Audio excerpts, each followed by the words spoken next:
repartido unos folios con las imágenes de la conferencia para que se siga más fácil. Lo digo por si hay alguien que se ha sentado por ahí atrás y no los tiene, porque hay suficientes. Vale, si todo el mundo los tiene, es para facilidad de seguir la conferencia, porque se va a seguir justo exactamente este mismo orden que hay aquí. Por favor. Sí.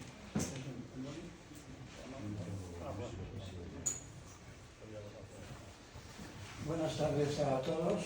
Muchas gracias de nuevo por estar aquí en este ciclo de conferencias sobre compositores que nos ofrece Pedro Beltrán, que es socio de la Casa de Francia, y un ciclo que va a prolongarse hasta el mes de junio más o menos. Entonces, en este caso voy a, como anteriormente, voy a hacer una pequeña presentación somera de nuestro invitado, y después ya le dejaré la palabra y yo me instalaré ahí con ustedes para ver mejor los que nos enseñan. Pedro Beltrán es diplomado en Historia por la Universidad de la Sorbona de París y en las óperas de Wagner por la Academia en Lengua de Berlín. A los 18 años de edad era crítico musical del periódico Información. Desde que tenía 20 años lleva dando conferencias sobre música. Ha grabado más de 300 programas de televisión. Ha escrito Historia de la Sinfonía, las sonatas de Beethoven, las sonatas de Mozart, 10 libros de comentarios de las principales obras musicales, luego Historia de la Sexualidad, Tolstoy, Sexo, Amor y Música, el heroísmo de Beethoven y el amor en las óperas de Wagner. El mes próximo publicará su libro La Pasión de los Mahler. Tiene una columna mensual sobre la ópera en Legal Today de Thomson Reuters y en la revista Ritmo. Pues nada más, no voy a ser más largo y voy a dejar la palabra a nuestro amigo, a vous, mon cher maître. Merci toujours. Bueno, muchas gracias a todos por venir. Veo que Mahler suscita algo más de entusiasmo que otros compositores. Yo voy equipado como siempre, de lejos, mi corbata Mahler, todo es Mahler, Mahler, Mahler, un poco obsesivo. Bueno, soy un poco obsesivo también, o sea que la corbata refleja mi personalidad. Y la verdad es que Mahler para mí ha sido desde los 17 años una enorme obsesión. El listado que os he dejado, como decía, hay mucho material aquí, creo que demasiado. Podría haber cortado un poco más, porque el tema da muchísimo, muchísimo de sí. Con lo cual, para que se siga, porque otras veces siempre saco películas, aquí hay muchas recomendaciones de películas, hay recomendaciones también de obras musicales, pero sobre todo hay películas sobre Mahler, sobre la época de Mahler, los Mahler en general. Bien, por tanto se puede seguir a través de la lista que os he dejado, si queréis, completamente voluntario, faltaba más. La primera foto es la más sencilla de todas, es la foto de Gustav Mahler. Y esta foto es significativa. 7 de julio de 1860 nace el compositor y director de orquesta austriaco Gustav Mahler. Bueno, aquí debo empezar con una anécdota personal de cómo me apasioné yo con Mahler, a ver si alguno que no esté apasionado todavía se copia de la idea. Luego hablaré de otras personas muchísimo más importantes que yo, pero no tengo importancia ninguna, de cómo se apasionaron por Mahler, y traeré las fotos. Yo tenía 17 años, no había escuchado nunca música clásica, estaba en Madrid y me invitaron a un concierto de la London Symphony que hacía la primera de Mahler. Aquí fue, le digo que no conocía, creo que no sabía ni siquiera quién era Mahler. Y aquello me emocionó tremendamente, a pesar de que no tenía experiencia ninguna, y empezó una obsesión muy grande por Mahler que, bueno, duró 2 o 3 años, se me ha pasado, quiero decir, porque era Mahler en exclusividad y nada más que Mahler. Luego escuché la segunda y durante un año quizás lo único que escuchaba era la primera y la segunda de Mahler, nada más, ni Mozart, ni Beethoven, ni nada. Y una vez y otra vez y otra vez, de hecho estaban los LPs todavía, por lo cual los destrozaba y tenía que volver a comprar otros. Empecé además algo que luego ya ha sido una tónica siempre en la vida, que es comparar versiones, es decir, me daba cuenta de, vaya, pues esta no suena exactamente igual que otra, y es la misma sinfonía, otro director, y ahí se inició una pasión que luego se fue transformando. De Mahler pasé a Wagner, de Wagner duró esos 5 o 6 años, ya empecé con Bruckner, y luego ya todos los compositores, en realidad ya todos se mezclaron, y realmente ahora no es Mahler siquiera mi compositor favorito, pero es como un amor de juventud o de adolescencia que no se ha pasado. No está bien que lo diga, pero tengo unos conocimientos inmensos sobre la materia, porque claro, son muchos años leyendo libros, etcétera, una época obsesiva que queda ahí. Y la curiosidad de la fecha es que estaba tan obsesionado que celebraba el cumpleaños de Mahler. Bueno, el cumpleaños, en fin. La fecha de nacimiento del señor Mahler, 7 de julio de 1860. Celebraba el 7 de julio. Vale, ya se me pasó la obsesión, etcétera. Y unos cuantos años después, bastantes años después, tuve 2 hijos, que fueron mellizos, y nacieron el 7 de julio. Bueno, una simple curiosidad, nada más que una curiosidad. En fin, como anécdota, pues para empezar, ya digo que luego voy a contar muchas anécdotas de gente que Mahler ha sido una auténtica pasión, mucho más obsesiva que la mía, porque casi como que se han quedado ahí y no han pasado a otras cosas. Bien, la siguiente imagen, esto no sé si sabéis lo que es, pero es un sofar. El sofar es un instrumento típico judío y es importante, y lo traigo aquí, porque Mahler era judío. Era judío en todos los sentidos, por padre de madre, esto de los nazis que decían el cuarto de judío, el medio de judío, no, era de padre, de madre, que iban a la sinagoga, venían de una familia de alta raigambre judía, vivían en una comunidad judía de Chequia, por cierto, de Chequia, no de Austria. Entonces Chequia pertenecía al Imperio Austrohúngaro. Y Mahler además utiliza el sofar en la sinfonía mágica, extraordinaria, que ha obsesionado a tantas personas, incluido a mí, que es la segunda sinfonía. La traducción: por 3 veces soy apátrida, soy nativo de Bohemia, Bohemia y Chequia, pues podemos considerarlo lo mismo, en Austria, soy un austriaco entre los alemanes y soy un judío a lo largo del mundo. En todos los sitios un intruso, nunca bienvenido, es su propia frase.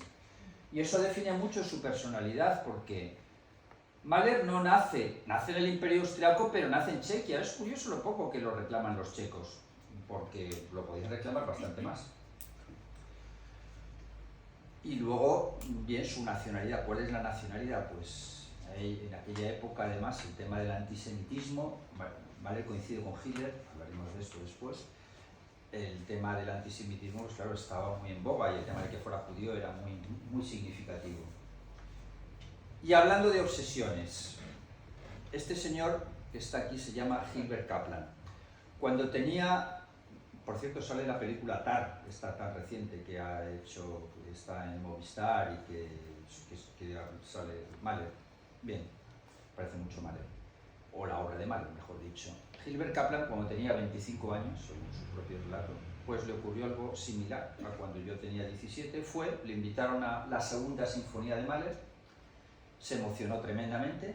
Es una obra que os recomiendo, al que no la conozca, debería hacer el esfuerzo de escucharla sin nada más, me refiero, sentado, aunque sea el último movimiento que dura 35 minutos, es una experiencia que se debe hacer. A ver qué pasa. Bien, pues la escuchó, quedó absolutamente conmocionado, y a partir de ese momento su obsesión radicó, una obsesión muy especial. Ganar dinero, está bien estar motivado para ganar dinero, pero lo suyo era muy especial. Ganar dinero para conseguir aprender a dirigir la segunda sinfonía de Mahler y contratar una orquesta sinfónica de primer nivel mundial para él mismo dirigirla. No está mal, ¿eh? No está mal. Bien, lo consiguió. Se dedicó al negocio editorial. En un momento dado, cuando consideraba que ya tenía suficientemente dinero, vendió la empresa por 75 millones de euros y contrató a esta orquesta, a la London Symphony, una de las mejores del mundo. Buscó un profesor, un director profesional para que le enseñara a dirigir, y se convirtió en director de una obra en exclusiva. No contento con esa inversión, a continuación la grabó con una de las dos, la segunda mejor orquesta del mundo, la Filarmónica de Viena, la famosa de los conciertos de Año Nuevo, y la dirigió 150 veces más sin cobrar a lo largo del mundo y se convirtió en director, como digo, de obra exclusiva. No es que ya estuviera obsesionado con un compositor, que ya es bastante obsesión, sino que estaba obsesionado con una obra en particular. Lo coleccionó todo, la batuta de Mahler, la partitura original, etc. Y bien, pues así llenó la vida. Así llenó su vida, digamos, que es una manera muy legítima de hacerlo. Él mismo relata la anécdota de que un día estaba en un avión y había un joven vestido un aspecto de rockero que estaba escuchando algo de rock ahí en los cascos y le dijo, ¿tú qué grupo estás escuchando? Pues veía con los cascos. No, pues mira, yo estoy escuchando el grupo Mahler. Le puso los cascos, le puso el último movimiento de la segunda y según él, el chico estaba llorando al final y súper emocionado y tal. Bien, puede que sí, puede que no.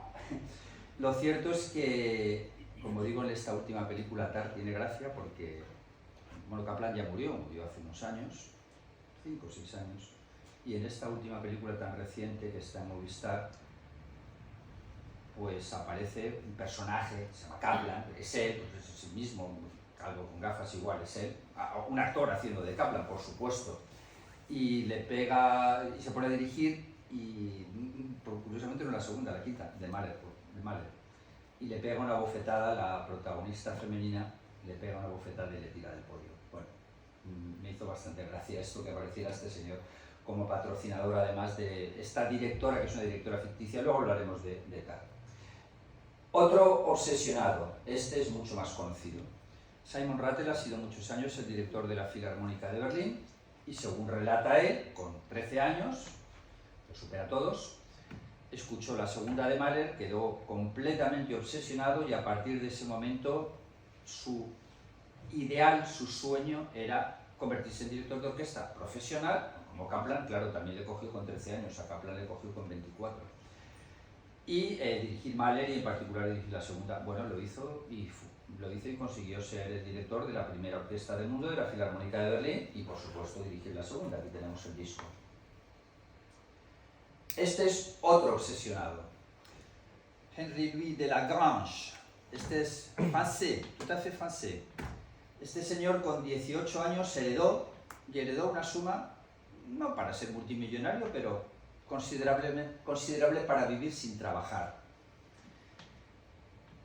Le escuchó Mahler, se obsesionó con Mahler y ya no se le pasó hasta que se murió a los 85 años. A este no se le pasó, por lo menos no fue de obra única.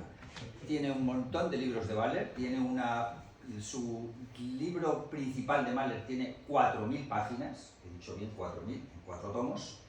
Se relacionó con Alma Mahler, coleccionó todo, hizo un festival Mahler en Toblach, donde Mahler había escrito sus últimas obras, en fin, dedicó toda su vida íntegra a Mahler, completamente obsesionado. Hay un documental precioso en Medici es una plataforma de música clásica, tipo Netflix, etcétera, pero solo de música clásica, o música culta, o música de concierto, en fin, el nombre es, la etiqueta es lo de menos, en el que habla de esta obsesión. Otro, David Hurwitz, este lo conoceréis menos, es muy amigo mío, no lo conozco, bueno, tiene justo mi edad, pero es muy amigo mío porque David tiene nada menos que más de 3.000 vídeos, y he dicho 3.000, sobre música clásica en YouTube. Yo no creo que nadie tenga tantos vídeos, bueno, seguro que no, creo no, y no creo que nadie sepa tanto en el mundo de música clásica como este señor. Este es auténtica obsesión total, más no le interesa nada más, ni la historia, ni nada, ni siquiera cuando habla de un compositor habla de la historia, de los antecedentes históricos, de su clase, nada. Este libro, por ejemplo, habla solo de las sinfonías de Mahler. ¿Y por qué lo saco aquí también? Porque él, aunque es mucho más ecléctico en el sentido que le gustan otros muchos, siempre dice que se inició en la música clásica y se obsesionó por la música a través de Mahler cuando tenía 11 años de edad. Y tiene unas charlas estupendas, es espontáneo. Además, otro que yo no sé su vida personal cómo es, pero supongo que tiene la vida resuelta, porque ni pone publicidad en sus programas, los libros, pues desde luego no gana mucho dinero por libros de música clásica, y me da la impresión de que ha tenido siempre su vida resuelta y se ha podido dedicar a eso, porque si no es imposible que puedas escuchar tanta música como es. Lo recomiendo plenamente. Hace falta saber inglés, claro, y entenderlo bien porque los vídeos están en inglés.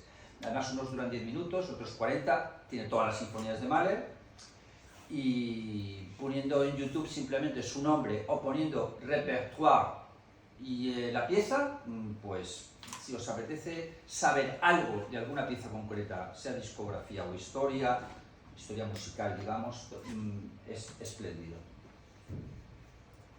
Otro, este es Robert Greenberg. Estoy sacando mucha gente de Estados Unidos, pero es que es lo que hay. Algunos dicen que Estados Unidos es un desierto cultural. ¿Qué va? En absoluto, en absoluto. Robert Greenberg es un catedrático de música. Todos los nombres están aquí, lo que yo pongo de Great Courses Mahler Audible, o sea, la lista, las fotos las estoy siguiendo por orden. Vale, Robert Greenberg es un catedrático de música. Este es el mejor curso que hay sobre Mahler. Es un curso de 6 horas, espléndido. Está en Audible. Audible es una aplicación de Amazon donde se pagan 9 euros al mes y tienes acceso a miles y miles de libros escuchados, digamos. Te leen el libro. En este caso no es que te lean el libro, es mejor porque son conferencias que da este señor que son espléndidas, y las de Mahler en particular, que tiene una pasión también muy especial por Mahler. Bien, seguimos. Las imágenes aquí se ven más pequeñas, pero este es otro curso que recomiendo plenamente, que este está en Idagio. Idagio es una plataforma de música clásica que tiene solo audio, pero también tiene cursos, y además cada vez lo están potenciando más, la marca, etcétera, y realmente es espléndido. Y este es un curso en 4 sesiones que imparte el curso Thomas Hampson, excelente, maravilloso barítono americano, muy obsesionado con Mahler. A la derecha está Mahler y abajo está Marina Mahler. Marina Mahler es la nieta de Mahler y yo la conocí en Londres cuando tenía 20 años. Vamos a subir esta conferencia a YouTube en el canal de la Mahler Foundation, que ella dirige, ahora tiene 80, está en plena forma, una mujer espléndida en todos los sentidos. Y a la derecha, y la otra, derecha o izquierda, según mires la foto, la más joven, está la hija de Leonard Bernstein, el famoso director wahleriano. Bien, este es un curso que está en Idagio, está aquí puesto también, Mahler Month Course, Thomas Hampson, Idagio. Bien, el funeral de Kennedy, de JFK Kennedy. ¿Qué tiene que ver aquí el funeral de JFK Kennedy? Bueno, pues tiene muchísimo que ver, porque Leonard Bernstein, famoso director de Estados Unidos, dirigió al día siguiente del funeral la segunda de Mahler. Fue el concierto, se proyectó en todas las televisiones de Estados Unidos y contribuyó enormemente a la popularización de Mahler, que en buena medida empieza ahí. Por eso traigo el funeral de Kennedy. No es que a Kennedy le gustaba Mahler, a Kennedy le interesaban otras cosas muy respetables. Bobby Kennedy era el hermano de Kennedy. Lo asesina un palestino. ¿Y por qué?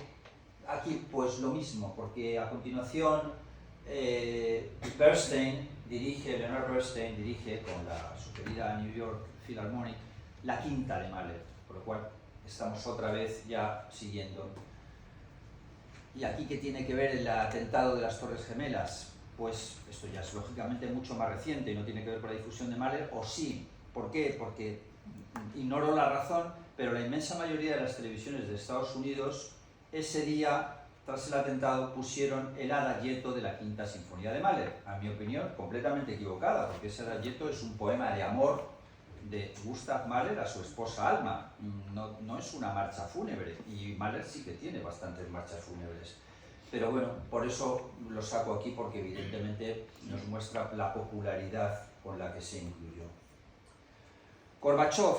Pues Gorbachov es un ejemplo de obsesión mahleriana tardía, muy tardía.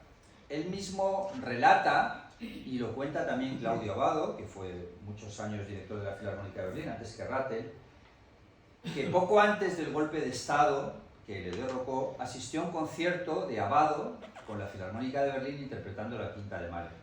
Él no había escuchado nunca Mahler, no tenía una especial afición por la música, pero quedó completamente conmocionado, su mujer también, y le pareció que el estado que tenía él de ansiedad, porque por lo que se veía venir, por lo que iba a pasar, se veía perfectamente reflejado en esa música. Con lo cual se convirtió en un apasionado de Mahler ya muy tardíamente, ya pues lo ha disfrutado desde que le destituyeron como secretario general del Partido Comunista, podemos decir presidente de la Unión Soviética. Y aquí tenemos a Felipe González y a Alfonso Guerra. ¿Por qué? Porque Alfonso Guerra era un grandísimo aficionado de Mahler, lo puso muy de moda en España y estaba tan obsesionado con Mahler que hasta su hija le llamó Alma. Alma es la esposa de Mahler, yo no he llegado allí. Alma es la única mujer que tuvo Mahler, porque Mahler solo se casó una vez, ella se casó varias veces más.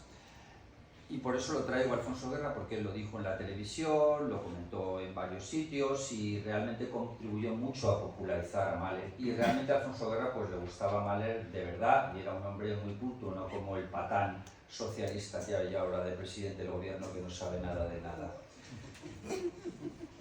Seguimos con una frase que tiene relación con Mahler y en general. La música es una revelación mayor que toda la sabiduría y la filosofía. Una frase de Beethoven. Sí, la música es la mayor revelación que puede existir. Eso es una frase que define a Mahler, Beethoven es anterior a Mahler, lógicamente, y a la música en general, la música culta. Y una frase muy apropiada también, sin música la vida sería un error, de Nietzsche. A continuación tenemos un busto de Mahler por Rodin. Rodin es el escultor francés. Este busto está en el Museo Rodin, en París, a unos metros de la Torre Eiffel, muy cerca. Y bien, pues Rodin esculpió a Mahler en vida de ambos. Y como siempre me gusta recomendar películas, ya que he sacado el busto de Rodin, esta película es excelente. Camille Claudel era la amante de Rodin, Gerard Depardieu hace el rol de Rodin, y es una película magnífica y por eso la traigo aquí, aunque la relación con Mahler es relativa, porque Rodin, aparte del busto, no tiene más relación con Mahler. Bien, siguiendo con Mahler ya estrictamente, esto es la casa bastante arregladita y mucho más mona de que estaba, donde nació Mahler, que es hoy un museo Mahler, y nace en una aldea de Chequia, en una pequeña población de Chequia. Y esta es la casa a la que se traslada poco después en Iglau, que ya era una población más importante. En su época tenía 25.000 habitantes, que eran bastantes para aquella época. De ellos, además, casi 2.000 eran judíos, tenía una comunidad judía muy significativa. Tenía su sinagoga importante, que fue destruida por los nazis. Y aquí era donde vivía Mahler, que es hoy también un museo Mahler, dentro de la actual República Checa. Y esta foto que tenemos aquí es la caseta de composición donde Mahler componía. Mahler tenía, apreciéis el tamaño, tenemos el exterior y aquí tenemos el interior. Es decir, el tamaño, claro, si ves eso, igual no se hace uno una idea del tamaño, pero podemos estar hablando de unos 20 metros cuadrados, es decir, menor que el salón de una casa. Esto muestra muchas cosas, muestra su deseo de silencio, su deseo de componer sin molestias, pero también su austeridad, en definitiva, porque a diferencia de Wagner, pues era un hombre tremendamente austero. Y eso que ganaba mucho dinero, porque él era director de orquesta, los compositores no ganaban nada, pero era el director de orquesta más famoso del momento. Más de eso después. Pues aquí nos refleja pues, un Mahler. Aquí esta casa exactamente está en el sitio donde Mahler componía, donde hizo la mayoría de sus composiciones más significativas. Y como decía, aquí está el interior de la casa. La Filarmónica de Israel, ¿por qué? Claro, porque Mahler era judío, la Filarmónica de Israel es muy significativa para la interpretación de la música de Mahler y es una orquesta que está tremendamente vinculada a Mahler. Y aquí tenemos una película excelente, mitad película, mitad documental, se llama, como veis, La Orquesta de los Exiliados. ¿Por qué la Orquesta de los Exiliados? Porque son las personas que cuando son expulsadas por los nazis o deciden irse de Polonia, de Alemania, se trasladan a lo que era entonces Palestina, el Estado de Israel no se crea hasta 1948, y crean esta orquesta de exiliados. Que aquí tenemos el concierto, el primer concierto la dirige Toscanini, y entonces se llamaba, curiosamente, Palestine Orchestra, Orquesta de Palestina, por supuesto, sin árabes. Era una orquesta judía. Y ya que hemos sacado a Toscanini, que es estricto contemporáneo de Mahler, porque ambos fueron además simultáneamente directores en la Ópera de Nueva York, tenemos esta película excelente sobre la época juvenil de Toscanini en Brasil, concretamente, sus inicios en Italia y luego pasando a Brasil. Bien, seguimos y siguiendo el orden que tenemos aquí ya se pasaría a la siguiente hoja. Por supuesto, el joven Toscanini, y esta es la orquesta del Concertgebouw. La orquesta del Concertgebouw es una de las mejores orquestas del mundo, está en Ámsterdam y tiene una tradición mahleriana desde el principio. Es la primera que nada más morir Mahler hizo un ciclo completo de todas las sinfonías y desde entonces tiene una tradición enorme como orquesta de Mahler. Y por supuesto la Orquesta Filarmónica de Checa, porque bien, si Mahler era checo, pues evidentemente los checos le dedican una especial atención. Y esta es la sala donde toca la Filarmónica de Nueva York, maravillosa orquesta, líder durante muchos años en Estados Unidos, mientras la dirigió Leonard Bernstein, luego se la cargó el francés Pierre Boulez, se cargó toda su maravillosa sonoridad, pero lo cierto es que es una orquesta soberbia y muy vinculada a Mahler, porque hizo muchos programas de televisión dedicados a Mahler en la época de Bernstein, y luego además porque Mahler fue director durante 3 años de la Filarmónica de Nueva York. Mahler es una persona ya totalmente actual, porque es siglo XX. Mahler es paciente de Freud, sí, de Freud, el famoso Freud. Es un compositor que le abandona a su mujer, un padre maltratador, ansiedad que se percibe en la música, y ya dirige en Nueva York y da el salto al charco, dirige igual en Nueva York que en Europa, claro, no tiene nada que ver con Beethoven, ni siquiera con Brahms, por supuesto con Mozart, quiero decir, estamos ya en el siglo XX. Por eso quizás su música impacta tanto, porque es una música muy, muy cercana a nosotros. Y la imagen de Nueva York y de ser director de la Filarmónica de Nueva York y de la Ópera de Nueva York, que pasa a la foto siguiente, no, esta no es la foto de la Ópera de Nueva York, esta es la Ópera de Viena, donde fue Mahler primero director. De 1897 a 1907 fue director de la Ópera de Viena. Y de la Ópera de Viena saltó a la Ópera de Nueva York. Este es el edificio moderno de la Ópera de Nueva York, no era así en la época de Mahler. Este es de los años 60 y algo.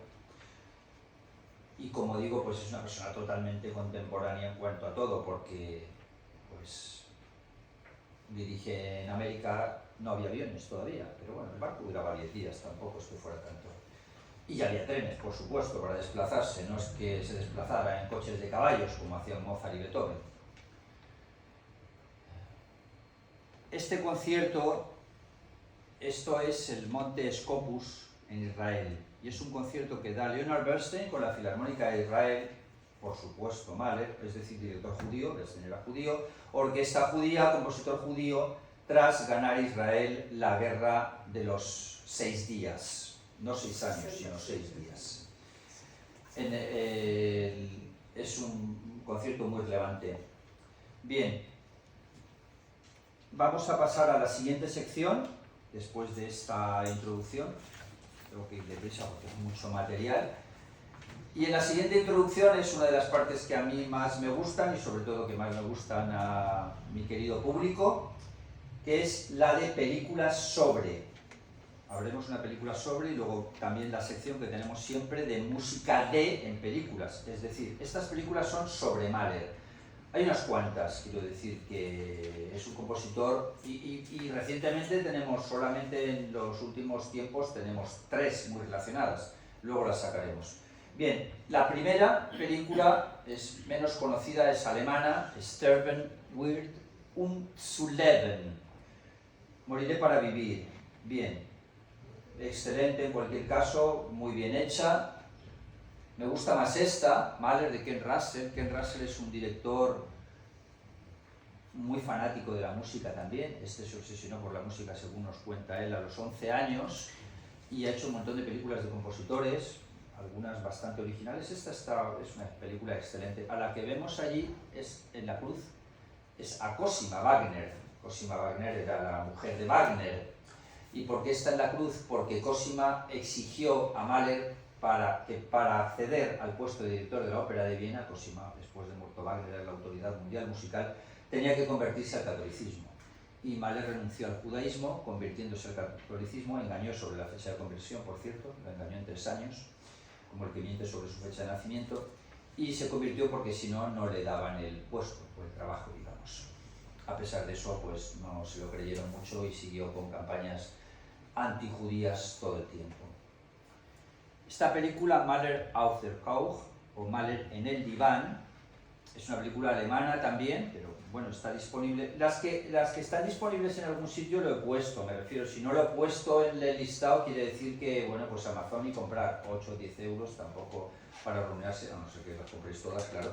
Esta película es excelente porque ¿cuál es el diván? El diván de Freud. Entonces, ¿cuáles son los dos protagonistas de la película? Que solo tiene dos, Freud y Mahler. No es que sea un rollo de sesión psicoanalítica, no es que estén todo el tiempo con la sesión psicoanalítica, que por cierto duró 4 horas y media, pero Mahler antes de ir la canceló varias veces. Es sesión psicoanalítica, pero mientras Mahler está sentado en un diván, tipo de psicoanalista, mientras Mahler relata su historia, digamos, su juventud, sus problemas con su mujer, pues ellos se proyectan imágenes, no solo imágenes, sino acción de esa época, por así decirlo, es decir, con constantes flashbacks. Muy interesante, interesantísimo el episodio porque Freud clava a Mahler en los problemas que tiene, le dice que tiene que tratar mucho mejor a su mujer, que tiene que corregir determinadas actitudes y Mahler le hace caso y las corrige. Los dos eran judíos también y los dos, por supuesto, residentes en Viena. Casi contemporáneos, lo que pasa es que Freud vivió bastante más. Mahler murió muy joven, Mahler murió con 50 años, que en la época eran muy pocos. Mozart murió con 35, pero comparativamente en la época de Mahler se vivía bastante más. Esta es una película espléndida, absoluta, de recomendación total y una de las mejores películas que he visto y me encanta. Bride of the Wind significa la novia del viento. La novia del viento es un cuadro de Kokoschka, que está aquí retocado, porque aquí los protagonistas que tenemos son Kokoschka y Alma Mahler, retocado con imágenes de Klimt. El cuadro no es así, luego sacaremos el cuadro porque hablaremos brevemente de Kokoschka. Y la película narra toda la vida sentimental de Alma Mahler, es decir, es una película sobre Alma Mahler, no sobre Mahler. La primera hora está centrada en Mahler y la segunda está centrada en los otros matrimonios de Alma Mahler, nos referiremos luego a ellos, sus relaciones con amantes y, lógicamente, se hace referencia a Mahler ya fallecido. Absolutamente excepcional. Esta película es súper reciente, esta es de hace unos meses, se proyectó en los cines en Alicante, en los cines Ana, con este título, y ahora está disponible en Filmin. Es una película alemana, también, la otra es inglesa, pero bueno, da igual, en Filmin la tenéis, la que le guste verla en español, pues la ve en español, el que le guste... El que la quiera ver como toca, que es la versión original con los subtítulos, pues también lo puede hacer. En Filmin está disponible, como digo. Esta hace referencia más, en alemán se llama Alma und Oskar, más en relación con Oskar Kokoschka, pero salen los demás. Sale Mahler, sale el estreno de la 9ª Sinfonía, nada menos, con Bruno Walter, ya ha muerto Mahler, con la presencia del príncipe heredero o archiduque de Austria en el concierto, que es protagonista también en la película, y es excelente, es tan buena como la anterior, más moderna, pues, bueno, pues hay más sexo en vivo, etcétera, que le va, pues, pega completamente, porque a Alma Mahler debía ser una obsesa sexual.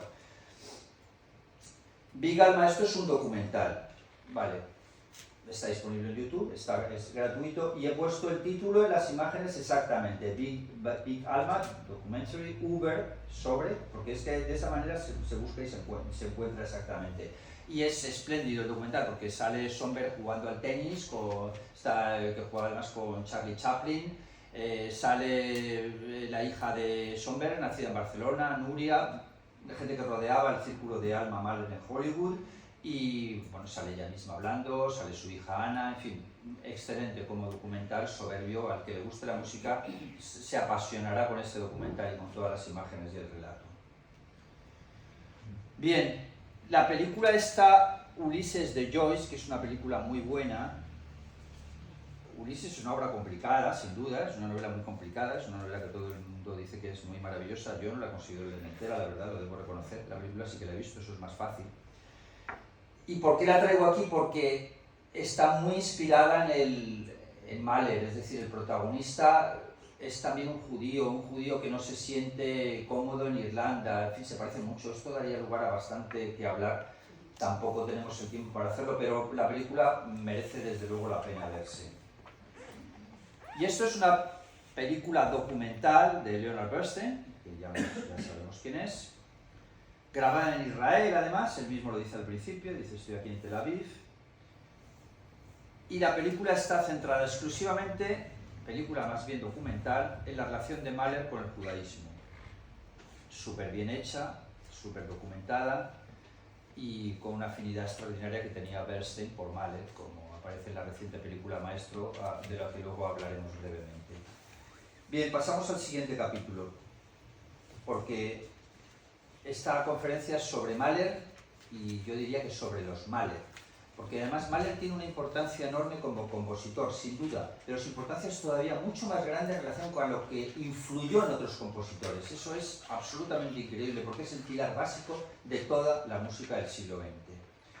Alma Mahler, bueno, no parece una mujer extraordinariamente atractiva en esa foto, bien, pero desde luego fue una enorme conquistadora de hombres y la gran diva en ese sentido cultural del siglo XX.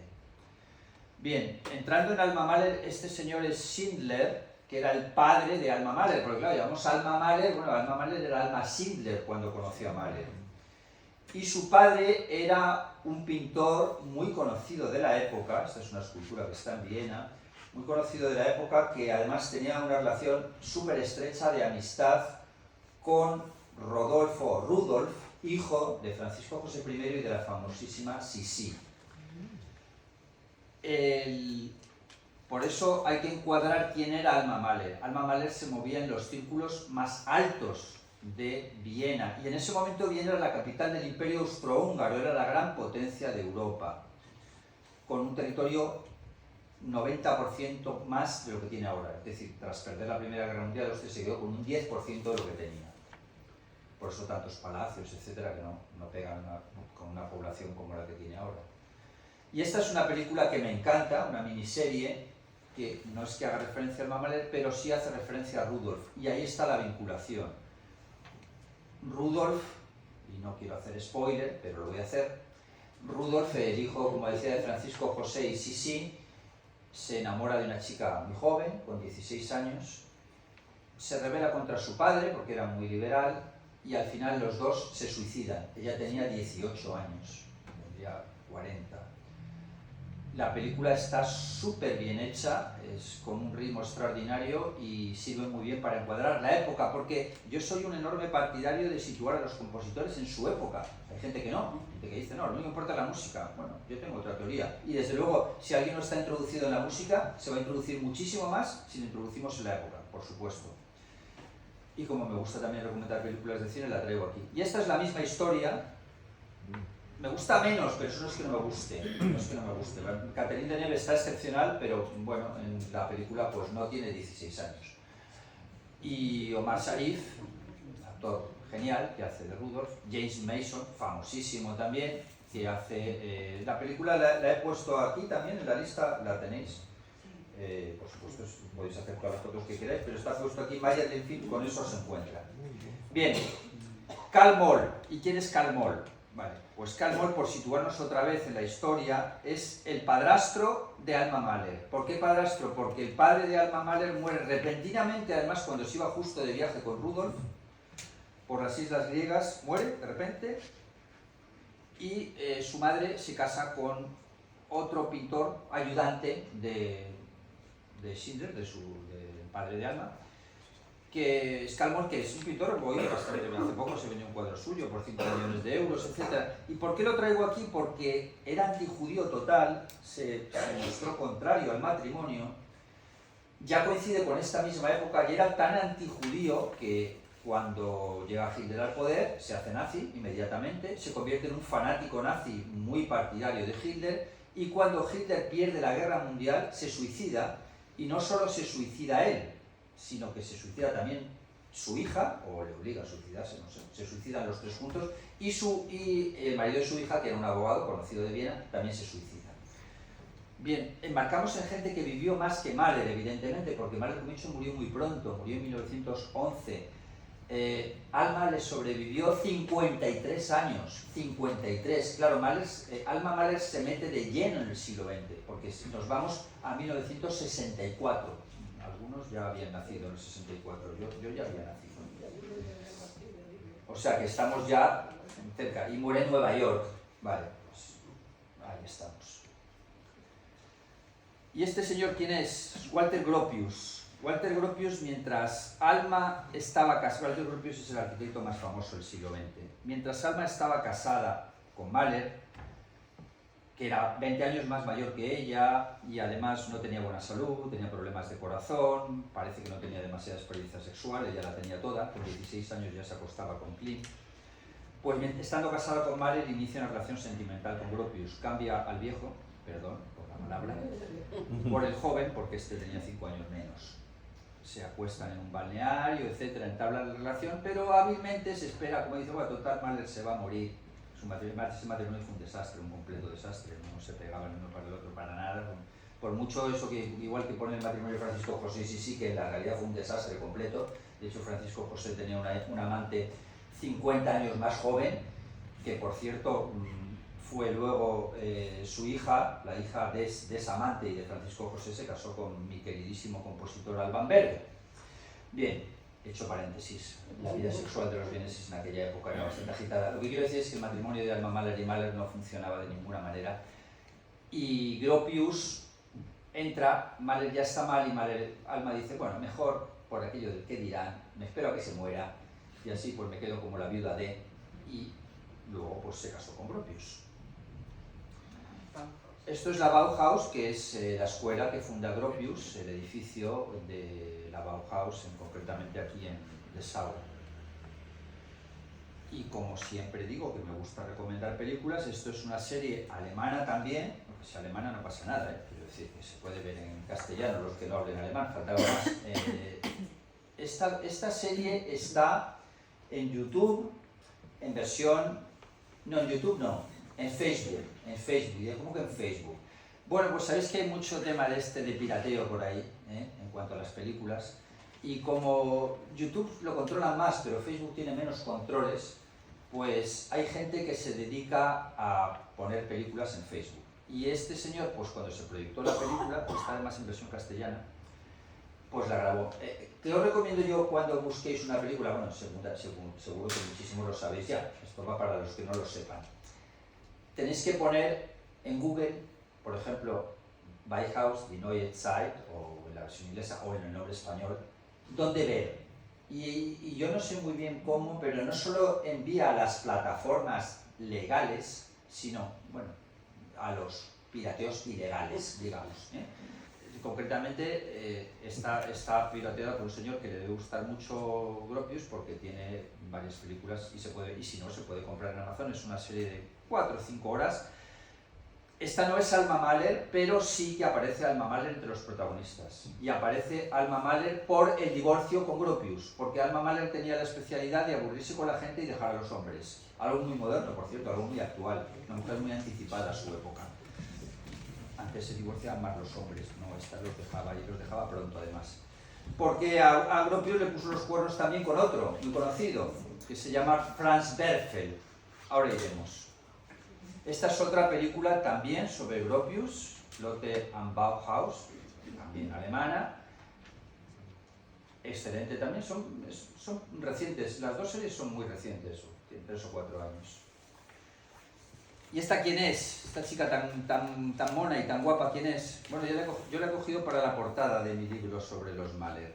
Esta chica se llama Manon Mahler, o mejor dicho, Manon Gropius Mahler. Bueno, en Alemania no tiene segundo apellido. Léase, es la hija que tuvo Alma con Gropius. Alma tuvo hijos con 3 hombres. Los 3 hombres que estuvo casado tuvo hijos. Nos referiremos a continuación porque da bastante de sí a su hija Anna Mahler, la que tuvo con Gustav Mahler.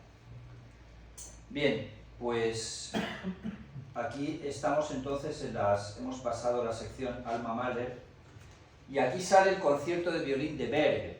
Antes se ha hablado de Alban Berg, que se casó con la hija ilegítima, digamos, mejor dicho, la hija del amante del emperador, Helena. ¿Por qué sacó aquí el concierto de violín de Berg? Porque Berg y Helena tenían una relación de cariño muy afectuosa, no había ahí nada más, con Manon. la de la foto anterior. Manon, desgraciadamente, muere a los 17 años de poliomielitis. También se le murió a Alma, una de sus hijas, con Gustave, con 7 años. Y se le murió el hijo que tuvo con Berfel al año. O sea que la mujer realmente no tuvo mucha suerte en esto. Se sobreponía muy bien a las tragedias. Y Berg escribió el concierto para violín en homenaje a Manon y por la muerte de Manon. Es una de las obras más soberbias y maravillosas del siglo XX y además se estrenó en Barcelona justo antes de estallar la Guerra Civil Española, en abril de 1936. En esta grabación lo dirige además Webern, que es el otro de la escuela, que lo iba a dirigir ese día, no se sintió bien, estaba muy afectado porque Berg había muerto. Berg murió, no tuvo nada que ver con... parece que le picó una oveja, se le infectó la herida, la medicina no era como es ahora y también murió con 50 años. Y Webern dirige esta grabación. Y por eso lo traigo, porque está relacionado con los Mahler, ya que es un concierto para violín que es en realidad un requiem por la muerte de la hija de Alma Mahler. ¿Y este quién es? Pues este es Franz Werfel. ¿Y quién es Franz Werfel? El tercer marido de Alma Mahler. Estando casada con Gropius, se acostó con este hombre, la dejó embarazada, tuvo un hijo que Gropius se dio cuenta que no era suyo y el hijo murió, al año y medio de nacer, desgraciadamente murió. Werfel era 11 años más joven que Alma Mahler. Veamos el contraste. El primer marido, 20 años mayor, este 11 años más joven. La mujer dijo, no, viejos ya no. Yo ahora los elijo jovencitos, que me lo voy a pasar mejor. Y Franz Werfel ahora no es tan conocido, pero en los años 30 era el escritor más difundido, vendido y conocido de la literatura europea y desde luego de la literatura en alemán. Tuvo un matrimonio excelente con él en el sentido de que él le apoyó en su trabajo, en sus cosas a Alma, se interesó por sus composiciones, ella se interesó por su obra, mientras que Gropius y Mahler lo único que hacían era trabajar, no hacían más que trabajar, estaban absolutamente obsesionados, bueno, trabajar, sí, componer, trabajar en definitiva, con su trabajo como compositor, como director de orquesta, Gropius como arquitecto absolutamente obsesionado con su profesión, este no. Y es muy graciosa la historia del divorcio de Gropius y de Alma Mahler, que la publiqué el otro día en Legal Today, porque ella se quiere divorciar de Gropius, lucha al principio por la custodia, luego pues Gropius se lía con una estudiante mucho más joven, lo que suele pasar, lío profesor-estudiante, ya le importa menos la custodia. El otro día tuve un juicio en el que ninguno de los dos quería la custodia, fue bastante gracioso. Bastante gracioso, la jueza alucinaba un poco. Bien, el caso es que ahí al final hacen un montaje, porque en aquella época no bastaba con decir, oiga, señor juez, me quiero divorciar. No. Pues hacen un montaje entre los dos y el montaje consiste en que Gropius contrata a una prostituta, parecer no una prostituta ficticia, es una prostituta real, y a la vez contratan un detective para que les pille en el acto y les pille con Alma y entonces ya tengan causa de divorcio. Bueno, está bien, muy bien, los dos, porque por parte de los dos, además Gropius súper elegante, porque al fin y al cabo era la otra la que le había puesto los cuernos, le había hecho un hijo encima y bueno, le dice, me da igual, vale, ya está, queda Alma como la buena de la película. Y luego, curiosamente, ese juicio que sale, el tema que acabo de relatar aparece en la serie de televisión de la Bauhaus, que he dicho antes, y ahí, en esa serie de televisión acusan a Gropius de tener relaciones sexuales con una estudiante, los dos se defienden muy bien en el juicio, lo niegan, lo ganan, pero le sacan el tema de la prostituta. Dice, es que usted es consumidor habitual de prostitución, porque ya en el juicio de Alma Mahler, fíjate, como las cosas al final las inventas, y luego dice el pasado, como en la Traviata, perché il passato perché t'accusa. Pues sí. Werfel, esta es una película para los que seáis católicos, igual la conocéis porque es una película que han hecho 1000 veces en la televisión española, y el nombre de arriba es Franz Werfel, pues ya sabemos quién es Franz Werfel, a lo mejor hasta ahora no lo sabíais. ¿Y qué es la canción de Bernadette? Pues la canción de Bernadette es la historia de Lourdes, y la historia de Bernadette es la monja de Lourdes y la historia que tuvo ella, y curiosamente ese es un libro de Werfel. No es que la película sea de Werfel, pero hizo el guión y parte de un libro. Y el libro también tiene una historia muy curiosa relacionada con los nazis. ¿Por qué? Alma no era judía, pero para los nazis como si lo fuera, ¿no? Porque, bueno, pues era medio judía, si el papá es judía, no es así, porque los judíos en realidad es por la madre, pero bueno, da igual, eso a los nazis les importaba tres narices. Pero es que Berfeld no tenía por dónde refugiarse, porque ese era judío por padre, por madre y por Espíritu Santo. Curiosamente, es curioso porque Mahler, Alma decía que no le gustan los judíos, y mira, pues el tercer marido judío también, primero judío, Gropius de judío no tenía nada, Gropius sería el típico ario alemán. Bien, cuando Alma decía, no va a pasar nada, no va a pasar nada, bueno, Hitler se come a Austria, por la bendición de los austriacos, y ellos estaban en Viena, y bueno, pues mira, mejor nos vamos de aquí. Se van a París, no va a pasar nada, en París no va a pasar nada, tal, no va a pasar nada, pues entra Hitler y Berfeld se pone extraordinariamente nervioso y le da un infarto, que ya empieza a padecer, pero entonces es un problema grave de corazón, como tenía el primer marido. Y claro, con eso, con el infarto, pues se retrasan un poco las cosas, ¿no? Porque si está un infarto no está como para irse por ahí, se tienen que esperar. Ya los nazis han conquistado toda Francia, la parte sur está controlada por Pétain, en fin, se ponen las cosas complicadas. Y se refugian nada menos que 2 meses en Lourdes. Es decir, las monjitas de Lourdes le refugian, a pesar de que de católicos tenían bastante poco. Y en agradecimiento a lo que habían hecho las monjas por ellos, Berfeld les promete que va a hacer una obra sobre Lourdes y que va a hacer todo lo posible porque se difunda con su prestigio como escritor, etc. Y cumple la promesa, nada más. Cruza los Pirineos, que tiene mucha gracia la fuga porque llevaban nada menos que el original de la tercera sinfonía de Bruckner. ¿Por qué llevaban el original? Resulta que Mahler tuvo la amabilidad de hacer una transcripción para piano de la tercera sinfonía de Bruckner a su profesor. Bruckner era el profesor suyo. Y Bruckner, en agradecimiento, le regaló el original de la partitura y Alma, bueno, muere Mahler, Alma se la queda y pues ahí estaban pasando los Pirineos con el original de la partitura de Bruckner y otras muchas cosas. Y al final pues pasan los Pirineos, pasan España, se van a Lisboa, cogen un barco a Estados Unidos y bien, pues allí llegan y este señor lo primero que hace es cumplir y Hollywood hace una película en plena guerra mundial que sigue siendo muy popular esta película, además está muy bien hecha realmente, es una película de las grandes películas de Hollywood de la época, hay unas mejores y otras peores, pero esta es excelente. Juárez. ¿Qué tiene que ver aquí Juárez? Pues tiene que ver Berfeld otra vez, porque estamos hablando de la época y estamos hablando de la relación de Alma Mahler, etc. Esta es una novela de Franz Berfeld. ¿Y quién es Juárez? Juárez es el presidente de México en la época de Maximiliano. Maximiliano es el hermano de Francisco José I, es decir, el que estaba casado con Sisi. Napoleón III, mucho menos conocido que Napoleón I, pero que también tiene una trayectoria histórica muy importante. Napoleón III, en unión de su adorada esposa española de la familia de Alba, Victoria Eugenia, deciden nombrar a Maximiliano emperador de México para controlar México.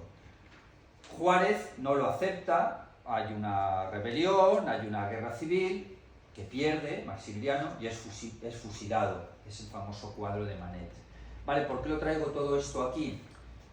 Porque es una novela de Berfeld, adaptada para el cine, también en aquella época de los años de la guerra, y porque además tiene una banda sonora absolutamente maravillosa que parece en parte de Mahler, y es de un compositor que me encanta que se llama Korngold.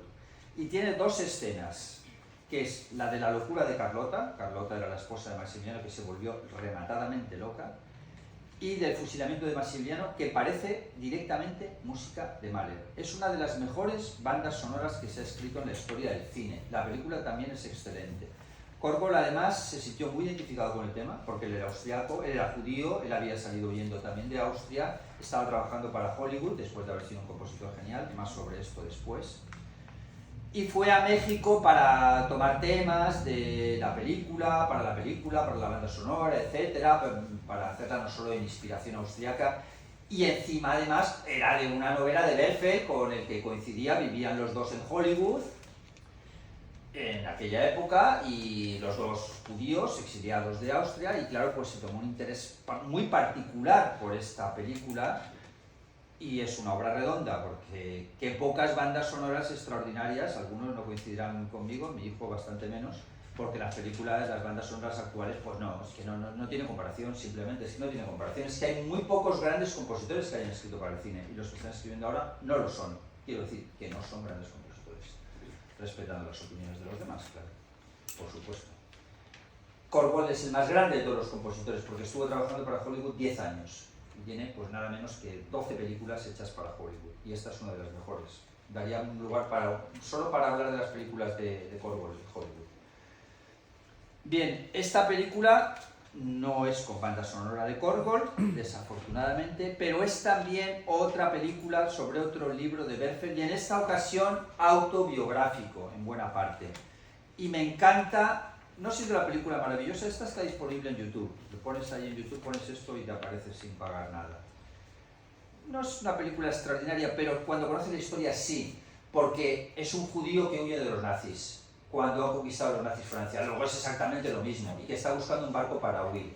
Es evidente que es autobiográfica en ese sentido, pero él se ríe de la situación. Y es lo ideal en la vida, al final. Incluso las cosas más serias, tomárselas a broma y tratar de llevarlas bien. Él, posteriormente, claro, no en el momento, ya allí, ya en Hollywood, con mucho dinero, porque claro, los libros se vendían muy bien, Hollywood pagaba muy bien por las ediciones de los libros, con mucho dinero pues hace esta novela que se adapta para el cine, en todas las adaptaciones con su intervención.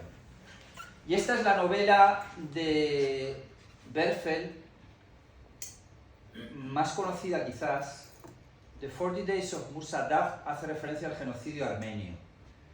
Esa novela fue prohibida por los nazis, entre otras cosas porque hablaba de genocidio, cosa que no les gustaba mucho a ellos, no les gustaba porque ya lo estaban empezando a practicar, y aparte porque era de un judío. Quemaron, por supuesto, todos los libros de Berfeld, los empezaron a quemar ya en el año 34, ya los empezaron a quemar. Bien, esta es una película que también está en YouTube, y bueno, también la recomendaría, pero recomiendo más esta, que es mucho más reciente, es de hace como 4 o 5 años, que también coge exactamente la historia de Berfeld, aunque cambia el título, pues se llama La promesa, por supuesto, por hacer un título más comercial o más corto, que es lo que pega ahora, pero la historia es exactamente la misma, y la película está muy bien hecha y con muchísimo ritmo. Hemos acabado con los maridos de alma, sección maridos de alma, ¿vale? Y ahora pasamos a la sección amantes de alma. Empezamos con este señor. ¿Quién es? Gustav Klimt, famoso pintor austriaco, que es el que, podríamos decir, desvirga o entrena almas sexualmente. Bueno, no sabemos, hubo otros, eso es imposible de saber, lo sabrá ella. Pero Klimt y Alma tuvieron relaciones desde que ella tenía 16 años, él era mucho mayor, hasta que tenía 19. Él pasaba completamente de todas las mujeres, incluido de Alma. Tuvo 15 hijos ilegítimos, de los cuales pasó olímpicamente, y unas 2.000 mujeres aproximadamente de amantes tenía por costumbre acostarse con todas las modelos. Una de ellas era Alma, con la que tuvo una relación a la vez que tenía relación con otras. El famoso cuadro del beso, hay personas que dicen que está inspirado en Alma Mahler. Bueno, eso no está demostrado y no se sabe, pero bueno, es una de las posibles protagonistas, ¿por qué no? Bien, y esta es una película sobre Klimt. Esta a mí no me gusta mucho, pero bueno, a lo mejor es algo mío personal, no sé. Se puede ver. No sale Alma Mahler, pero sí que sale Klimt, evidentemente, y además con John Malkovich. Este no lo conoceréis, por la foto no, y por el nombre no sé si tampoco. Ahí está en el guión que os he puesto, es Zemlinsky, foto. ¿Quién es Zemlinsky? Zemlinsky es uno de los grandes compositores de la época y era el con el que tenía relación sentimental Alma Mahler, su novio, entre comillas, cuando conoció a Mahler. Es decir, era más mayor que ella también, no tanto como Mahler, 10 años más mayor. Es un compositor extraordinario, pero no le pareció suficientemente extraordinario a Alma. Dijo, me parece que Gustav es mejor. Y lo dejó a Zemlinsky por Gustav Mahler. Y tiene esta ópera absolutamente fabulosa, el Zwerg se traduce como el enano. Esta imagen es maravillosa porque la ópera es genial, con la Deutsche Oper de Berlín.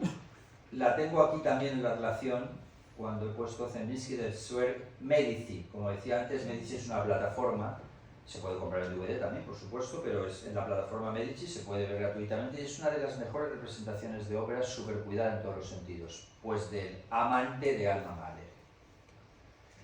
¿Y quién es este? Este es Oskar Kokoschka. Oskar Kokoschka es el de la película de la Pasión de Alma Mahler, el del cuadro. Este cuadro, este sí que es Alma y Oskar. Este es el cuadro que da el título a la película, es decir, La novia del viento.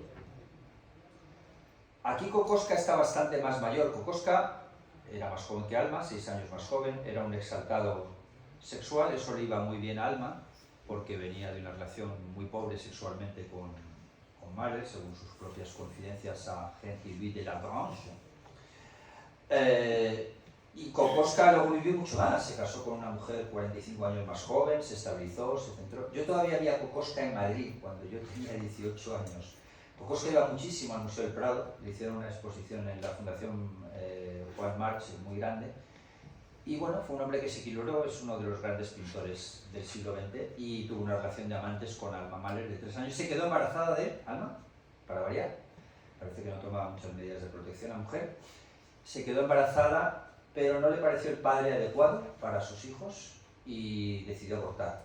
Con gran enfado de él, que se volvió completamente loco y obsesionado por ella, hasta el punto de que se llegó a construir una muñeca exactamente del tamaño de Alma Mahler, que vestía ropas parecidas a la de Alma Mahler, a la que puso órganos sexuales para poder hacer determinadas actividades, a la que puso también los labios, etc., y la sacaba a pasear en Viena, la llevaba al teatro, etc. En un momento dado se cansó de la muñeca, la roció de vino y la tiró desde un 4º piso y la gente pensó que había matado a alguien. Fue la policía, lo detuvo y dijo, no, perdón, he matado a una muñeca, ¿sabe?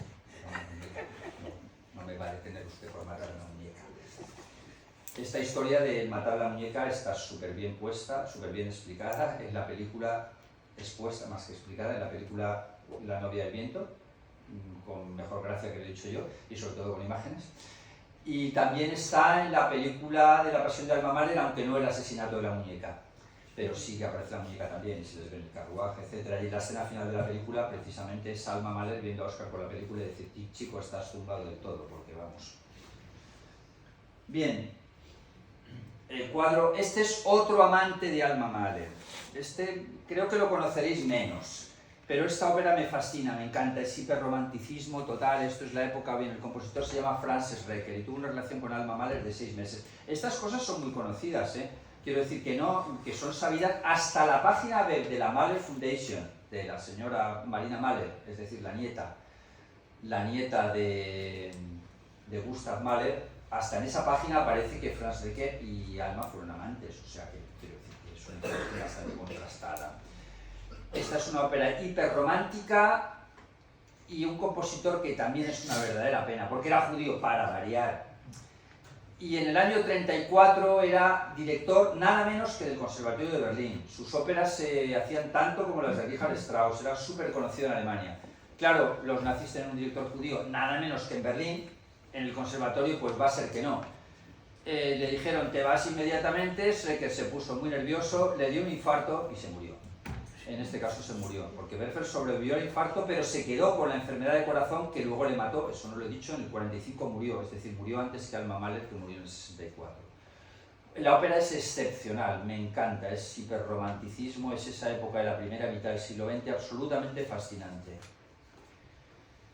Este señor no fue amante de Alma Mahler, Hans Pfitzner, es también un compositor de la época, primera mitad del siglo XX. Palestrina es el título de la ópera, no nos confundamos, Es una ópera que hace un compositor que se llama Hans Pfitzner sobre Palestrina. En su caso es insólito porque ningún compositor ha hecho una ópera sobre otro compositor, siendo Palestrina el famoso compositor del Renacimiento, sobre todo con la obra de la Misa del Papa Marcello, a la que hace referencia esta ópera. Hans Pfitzner estaba absolutamente obsesionado con Alma Mahler, o sea, él mismo lo reconocía, y Alma Mahler en las cartas que le escribe a Berg, hemos hablado antes de Alban Berg, ya sabemos quién es, le dice, es un pesado, es que es un plasta porque no para, es agotador, y le decía, no, tienes que casarte conmigo, tenía muchas propuestas de matrimonio esta mujer, bien, porque entonces solo si vives conmigo y estamos casados seré capaz de hacer una obra maestra. Bueno, parece que no pasó mucho más la relación de ahí, pero lo saco porque tiene también esa relación con Alma Mahler. Y es curiosa esta relación porque es de Kirill Petrenko, que es el actual director de la Filarmónica de Berlín, y es de los poquísimos discos que grabó Petrenko. Y mira, uno de estos es Palestrina, muy acertado porque la ópera es excepcional también. No es hiperromanticismo como la otra, además la ambienta en esa época, que lógicamente no le va el hiperromanticismo, pero es buenísima. Y esta es la versión escénica que sí que es absoluta y totalmente excepcional de la ópera de Baviera, una de las mejores producciones de ópera que se han hecho.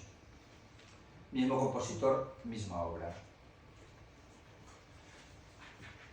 Hemos acabado la sección Alma Mahler y pasamos a la siguiente sección, que es Anna Mahler.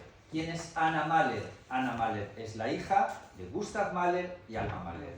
Tuvieron dos hijos, la primera hija se murió con 7 años de edad, la segunda hija sobrevivió y fue escultora y tiene una trayectoria que tampoco está mal, muy relacionada con la música. Vamos a la trayectoria de Anna Mahler, que se casó 5 veces y con personas bastante destacadas de la época, como a continuación veremos. Bien, esta es Anna Mahler, este es un libro sobre Anna Mahler, Ich bin in mir selbst zu Hause, soy yo misma en mi casa. Este es un cuadro de Egon Schiele, que no es el primer marido de Alma Mahler, es el padre del primer marido de Alma Mahler, que era director de orquesta. El primer marido de Alma Mahler se llamaba Kohler, y el padre, aquí Egon Schiele es un compositor no, un pintor de la época que murió 28 años, nada menos, en una película excepcional, muy amigo de Klimt. Y el primer marido de Anna Mahler era un gran director de orquesta. El matrimonio le duró 8 meses. Tenía 16 años de edad, fue rápido la chica. Este es el segundo marido de Alma Mahler, o de Anna Mahler, y es uno de los grandes compositores del siglo XX. Poco conocido quizás, no sé cuántos lo conocéis, porque es de la escuela dodecafónica de Arnold Schoenberg, pero este es su nombre, Ernest Krenek. Ernest Krenek estuvo casado con Anna, fue el segundo año y medio de duración de matrimonio, y escribió esta, que es una de las mejores óperas del siglo XX, la primera ópera dodecafónica, Carl V. ¿Quién es Carl V? Pues ¿sabéis quién es Carl V? Carlos V, o V y I, según el cómputo. Y es una ópera realmente absolutamente excepcional, la producción también, y bien, es de Krenek, es del marido de Alma Mahler, del segundo marido. Tercer marido de Alma Mahler, es el editor más conocido de la época, la foto es de un poco más mayor, y tenía esta editorial, también era judío, con lo cual los nazis se lo cargaron, quemaron todos sus libros, no se lo cargaron, se fue, huyó, sobrevivió, pudo volver después. Me refiero, se cargaron la editorial, se cargaron todos los libros, etc. O sea que el tercer marido tampoco lo eligió mal. Este no fue marido de Anna Mahler, pero fue su amante durante 6 años. ¿Y quién es este señor? Pues aquí tenéis el nombre bastante impronunciable, Kurt von Schutznick. ¿Quién es Kurt von Schutznick? Pues es el dictador presidente de Austria en aquella época. No iba Anna tampoco mal encaminada en cuanto a las elecciones. No se pudo casar con él porque él ya estaba casado, pero tuvieron una estrecha y muy conocida relación de amantes. Era dictador de derechas, no de izquierdas, pero no estaba de acuerdo con que Hitler entrara en Austria y por eso el libro es Alone o Solo Against Hitler. Finalmente acaba cediendo y cuando Hitler entra en Austria, en el 38, bueno, lo interna en un campo de concentración, etcétera, a pesar de que cedió. Y bien, por eso lo traigo aquí, porque tiene relación con los Mahler, que es de lo que estamos hablando. Y aquí está la foto de este señor con Mussolini. Mussolini le protegió, le ayudó, dijo que quería defender la independencia de Austria. Al final Mussolini acabó bajándose los pantalones con respecto a Hitler y se tragó que Hitler se anexionara a Austria, aunque hay que decir que la verdad es que eso no fue una victoria militar, porque fue recibido con el apoyo de la inmensa mayoría de la población, excepto de los judíos, lógicamente. Y de este señor tampoco estaba muy de acuerdo, entre otras cosas porque le quitaban el puesto. Bien, ¿A quién pasamos aquí? Pasamos al cuarto marido de Alma Mahler, uno de los grandes directores del siglo XX, que fue director de la London Symphony. No es de la London Symphony, este disco es la London Symphony, fue de la otra de las orquestas de Londres, de la London Philharmonic. Era ruso y estaba claro lo que buscaba esta mujer, es decir, estaba emulando a su madre y buscando la figura del padre, porque a todos los maridos les dejaba y a todos, no les duraba mucho. ¿Y por qué les dejaba? Pues simplemente quizás, esto es una interpretación mía psicológica, porque no llegaban al nivel maravilloso que había tenido su padre y por tanto, pues bien, Anatoly Fistolauri pues sería un director de orquesta, pero no era Gustav Mahler. Bien, pues este señor es el cuarto marido de Anna Mahler. Y este señor que aparece en la época, en la foto de la época, es el quinto y último marido. También lo dejó, dijo ya simplemente que es que se aburría y lo dejó. Fue lo que declaró, que se aburría. Entonces, este era guionista de Hollywood, pero bueno, también tenía un excelente nivel económico. Pues este es el peregrinaje de esta señora, que por cierto tuvo 2 hijas, a las que abandonó completamente, porque ella se divorciaba y decía, bueno, mira, hay que criar a la niña, ¿vale? Yo no me interesa, esos son enredos. Bueno, eso no está muy bien por su parte, realmente muy bonito no es. Pero en fin, también muy curioso, porque 5 matrimonios, por lo menos 4 de ellos, y si añadimos la amante con personas muy destacadas, casi el de menos nivel es el último. Bien, con esto cerramos el capítulo Anna Mahler y nos vamos a los otros Mahler, que es el siguiente capítulo que hay en el guión. Aquí, ¿quiénes están? Pues están Gustav, que es el más mayor, ya se le ven un poquito los rasgos por las gafitas, y está su hermano Otto. Gustav Mahler tuvo nada menos que 3 hermanos. 7 se murieron de niños, con lo cual la muerte le rodeaba totalmente. 2 un poco más mayores, y Otto, que era su hermano querido, con una vinculación muy estrecha, era también músico, era director de orquesta, etc., se suicidó con 21 años. Con lo cual, es el de la foto.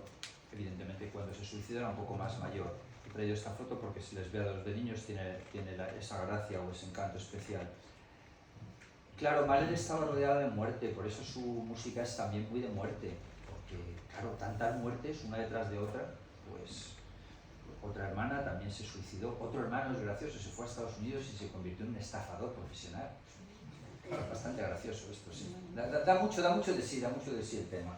A este no lo sacamos ya en foto porque si no ya nos hace las 12 de la noche aquí.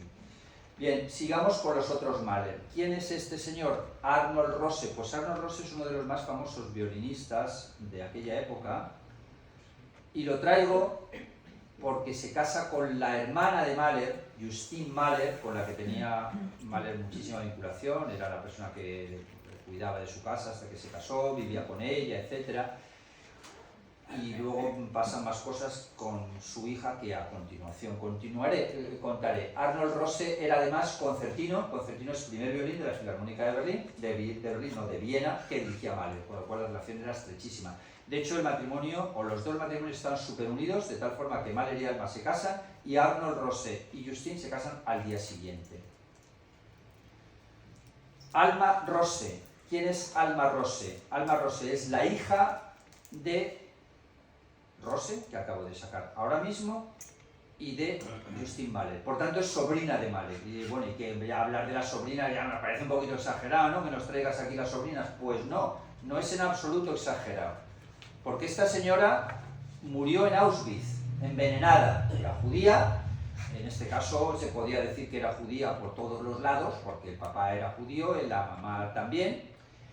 Y esta es una película sobre la vida de la sobrina de Mahler. Y bien, aquí tenéis a Vanessa Redgrave, que hace uno de los 2 papeles protagonistas femeninos. Y fue la directora de la Orquesta de Mujeres en Auschwitz. Ella huye con su papá de los nazis, se va a Londres, muy acertadamente, pero tiene la estúpida idea de decir, bueno, voy a ir a Holanda, que parece que la cosa está tranquila, a dar unos conciertos. La pillan los nazis, se la llevan a Auschwitz, y en Auschwitz, por celos, uno de los capos del campo la envenena y fallece en el campo de concentración de Auschwitz. Por tanto, pega totalmente, y es bastante curioso que una sobrina de Mahler, con la que tiene una especial relación, pues resulte que haya sido también objeto de una película sobre el tema, es una de las películas que hay sobre el Holocausto, excelente en todos los sentidos, en donde vemos a la sobrina de Mahler que habla de su tío, es que yo soy la sobrina, mi tío, tal cual. Eso hace que los nazis la respeten más, menos una persona que coge celos de ella y decide envenenarla y allí fallece en el campo. La película también está muy bien y por eso la traigo. Creo que está justificado que haya traído la sobrina, ¿no? Vale, no me he pasado. Bien, y esta es la nieta. La nieta es Marina Mahler. Marina Mahler es hija del cuarto matrimonio, es decir, el director de orquesta que sacaba el director de Londres, de la Filarmónica de Londres, nace en Londres, tiene nacionalidad británica y está muy relacionada con la historia que hay en esta excelentísima película que os recomiendo plenamente, otra de las mejores películas que he visto, que hace referencia a un juicio por el rescate de un cuadro de Klimt. El cuadro se llama La Dana de Oro y este señor que está aquí, el actor, es nada menos que el nieto de Schönberg, porque Schönberg era judío también, se fue a... quedaron casi todos allí en Hollywood, en Los Ángeles. De hecho eran vecinos, Stravinsky y Schönberg eran vecinos por unas pocas calles y no se vieron durante todo el tiempo que estuvieron allí. Bien, pues su nieto, que lógicamente Schönberg tuvo una hija, luego pues, dijo, y este señor pues dijo, música no, yo abogado. Y que sigue vivo todavía. Por cierto, el hijo de Schönberg intervino en uno de los... Bueno, es que si cuento tantas anécdotas ya os voy a perder. Bueno, esta película, ¿por qué tiene que ver con el tema que estamos aquí hablando? Porque Marina Mahler también tenía un cuadro de Klimt que reivindicaba. Un cuadro que luego se consiguió recuperar gracias al juicio de esta película como efecto rebote, porque el gobierno austriaco es condenado a devolver este cuadro de esta película, y como efecto rebote, Marina, la nieta, todavía viva, tiene 80 años, muy activa, súper activa en redes sociales, en todo, con la Mahler Foundation, pues Marina decide reclamar el cuadro también, se lo dan al gobierno austriaco, ya no quiere otro juicio, otro escándalo, se lo dan, lo vende por 65 millones de euros y tiene el enorme acierto que hay que elogiarle a la mujer que decide ese dinero dedicarlo al patrocinio de la obra de Mahler. Pero de la manera más adecuada, es decir, ya hablo de hechos ya muy recientes, porque sigue haciéndolo ahora y en este último año y en los 2 últimos años y durante el COVID, de una manera súper acertadísima, porque como ella explica, lo que quiere es que la obra de Mahler llegue a gente que no tiene los medios económicos o la posibilidad de ir a conciertos. Como ella misma explica, los conciertos pues no son en todas las ciudades del mundo, y sobre todo las orquestas que interpretan Mahler necesitan orquestas de primer nivel. Por tanto, ¿qué es lo que dice? Que para que llegue a más gente, pues la mejor manera es lógicamente internet, es patrocinar otro tipo de actividades, y a eso dedicó el dinero del cuadro. No solo hacer una magnífica página web, sino toda serie de actividades relacionadas con la música de su abuelo. Nada menos. ¿Y esto qué tiene que ver? Y aquí, ¿qué tiene que ver esta actriz española que supongo que sabréis quién es, lógicamente? Y el de la izquierda, pues no sé si sabéis quién es o no, no sé si izquierda o derecha. Dudamel, pues Dudamel es un director venezolano y María Valverde es una actriz española, para los pocos que no lo sepáis. Se casaron, ¿y por qué lo saco aquí? Porque ha sido un gran patrocinado de Marina Mahler y uno de los destinatarios de ese dinero tan bien, tan maravillosamente utilizado. Ella patrocina un concurso de dirección de orquesta con abultados premios, con ese dinero, y el primer ganador es Dudamel, y eso es lo que le lleva a Dudamel a la fama. A partir de ahí ya salta, y bueno, y ahora ha sido nombrado director nada menos que de la Filarmónica de Nueva York, desde Los Ángeles, que tampoco está mala de Los Ángeles en absoluto. Dejó la Ópera de París porque ya era mucha cosa, según dijo, para estar más con su mujer, con María, ya dar el salto ese de 2 continentes, y ahora coge la Filarmónica de Nueva York, que es la orquesta que dirigió Mahler. En fin, vemos, todo nos lleva a la actualidad. Bien, esta es una de las secciones favoritas para mi querido público y los que escuchen la conferencia, que por cierto las grabamos en un canal de YouTube, que el nombre es fácil de retener, es mi nombre, Pedro Beltrán Gámez, con lo cual pues ahí están esta y las demás conferencias que he dado, y esta la tendremos puesta en 2 o 3 días, espero tenerla aquí. Max, no sé si conocéis esta película, pero es súper interesante porque hace referencia a Hitler antes de Hitler. Bueno, Hitler siempre se llamó Hitler, pero es antes de la política, es decir, cuando Hitler era pintor. Y claro, es muy interesante porque justo, no sale Mahler, sí que sale su afición por la música. Hitler, y os sorprenderá esto, era un gran apasionado de Mahler como director de orquesta. Hitler le encantaba la música de Wagner, y Mahler en ese momento, cuando Hitler era joven, era el director de la Ópera de Viena, y lo que más se hacía en la Ópera de Viena era Wagner. Hitler recuerda como la mayor emoción de su vida el Tristán y Isolda en la Ópera de Viena en 1906, dirigido por Mahler. Y todavía en la Guerra Mundial, en el 44, a uno de sus íntimos, lo relataba, y eso está en muchos libros, que qué maravillosa representación, que qué bien dirigía Mahler. Y Mahler era judío por todos los costados, quiero decir, mi conversión al catolicismo en historias, evidentemente, y Hitler por supuesto que lo sabía, faltaba más. Su música estaba prohibida, por lo cual, prohibida allí, pero no para Hitler no estaba prohibida, me refiero. Y la película en ese sentido es muy interesante porque vemos, qué lástima que no tuviera éxito como pintor, porque bueno, pues la historia del siglo XXI hubiera podido ser algo diferente, pero desgraciadamente pues fracasó como pintor. El joven Karl Marx, una película francesa además, una película de un director haitiano, está disponible en Filmin, o sea que los que tengáis Filmin y los que no la tengáis os lo recomiendo absolutamente, y si hay mucho dinero os dais de baja de Netflix, que está mucho mejor que vale muy poco, 8 euros al mes, 9 euros al mes. Esta película es una película francesa, como se ve por el título, aunque con 3 idiomas, porque se habla en francés, el idioma que hablaba perfectamente Marx, se habla en alemán, pues que era su idioma, y también se habla en inglés. Y diréis, ¿y ahora qué carajo tiene que ver Marx con Mahler? Bueno, Marx es evidentemente anterior a Mahler, pero las ideas de Marx no triunfan tanto en su periodo vital como después. Y la afinidad, ¿por qué viene? Porque Mahler era votante y simpatizante, y su mejor, o uno de sus mejores amigos, era el secretario general o presidente, no sé cuál era el título, jefe, entre comillas, del Partido Socialdemócrata Austriaco. Y entonces los comunistas se llamaba Partido Socialdemócrata. Recuerdo que el partido de Lenin se llamaba Partido Socialdemócrata, luego le cambiaron el nombre. Con lo cual, Mahler, en definitiva, era marxista. Y hay quien, o comunista, y hay quien hace una interpretación de la Tercera Sinfonía, que a mí me parece un poco exagerada, la verdad, como una interpretación de ese tipo en un sentido comunista. Vale, por eso lo he traído, porque hay una implicación muy grande con la política de ese tiempo.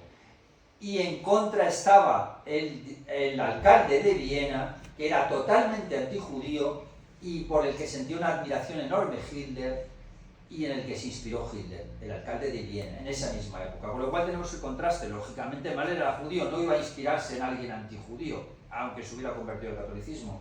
Pero aparte la película es muy buena, por lo cual, como existe esta relación, también la traigo, porque es interesantísimo para conocer la figura de Marx y de Engels, que son los dos protagonistas principales. También está el filósofo francés Proudhon, y además, ya que estamos en la Maison de France, traigamos algo del excelente cine francés, que hay mucho.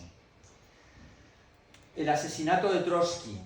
Bien, ¿qué tiene que ver? Esta película es maravillosa también, hace referencia a Trotsky. ¿Por qué? Porque es también la misma época, y porque Trotsky y Mahler coincidieron y vivieron en Viena en la misma época, e incluso iban al mismo café, que se llama Café Central. Es curioso porque en ese Café Central coincidieron Trotsky, Hitler, Mahler y Stalin, no sabemos el mismo día. Stalin y Trotsky sí, porque tomaban mucho café juntos, claro, lógicamente. Viena era la gran capital de Europa en ese momento, superior a París, la capital del imperio austrohúngaro, por lo cual ahí estaba todo. Y Trotsky, que también era judío, como sabéis, a Trotsky el café, pues eso es cuando se llevaba bien lo del café, luego se empezaron a llevar un poco peor y fue Stalin el que ordenó asesinarle, que lo asesina un catalán, un español, Ramón Mercader, que es el que está aquí en la foto con las gafas. Joseph Losey además es un director que me encanta porque tiene varias películas, bueno, del Don Giovanni, por ejemplo, el famoso. Bien, esta película, El atentado que cambió el mundo, esta hace referencia al famoso atentado de Sarajevo de 1914. Y la traigo porque es que es también la época, es decir, se trata de ambientar la vida de Mahler. Claro, Mahler muere en 1911, pero está ahí, es decir, todo ya el imperio austrohúngaro está en decadencia, ha habido esa expansión a Hungría para ponerle los dos nombres, para que Hungría no se vaya, etc. Y bueno, pues es la época de Mahler. Relacionado con Mahler, Freud, ¿por qué? Porque Freud, como he dicho, fue el psicoanalista de Mahler, porque es la misma época, porque coincidieron prácticamente, tenían la misma edad, los dos vivían en Viena, y esta es una película además maravillosa. Un muy conocido psicólogo de Alicante me dijo que cuando vio esta película en el cine decidió que se iba a dedicar a la psicología. La recomiendo plenamente. Y esta lo mismo o más. Esta es más quizás, bueno, no digo más, lo que pasa es que es más moderna.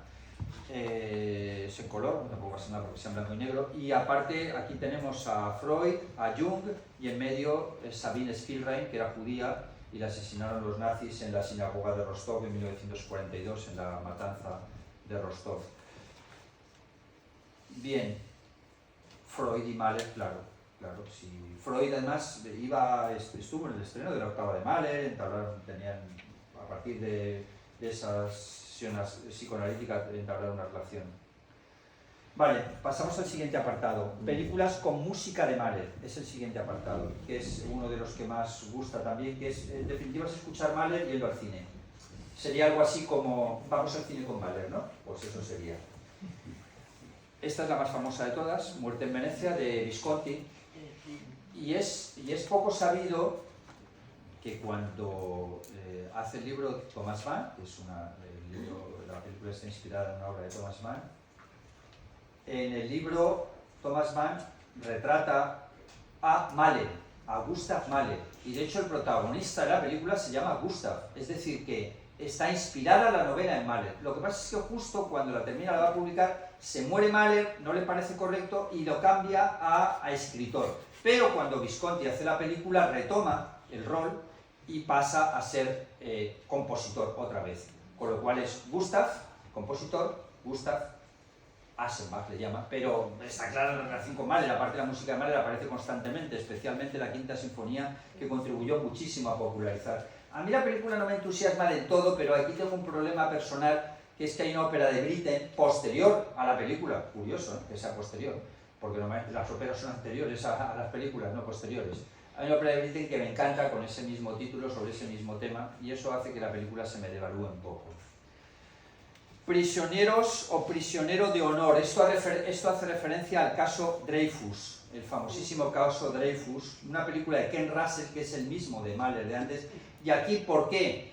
Porque Picard, que es el que protege a Dreyfus, el que está todo el tiempo a favor de Dreyfus, el que ayuda a que Dreyfus finalmente pueda ser liberado, era amigo personal de Mahler. Y le gustaba mucho la música de Mahler, y Mahler aparece, no Mahler, el protagonista, sino la música de Mahler, hasta en la cárcel está escuchándolo. Claro, son cosas que si uno no sabe estas historias no entiende por qué está ahí la música de Mahler, pero Ken Russell sí que lo sabe porque era un fanático de la música y sabía lo que tenía que poner en cada sitio.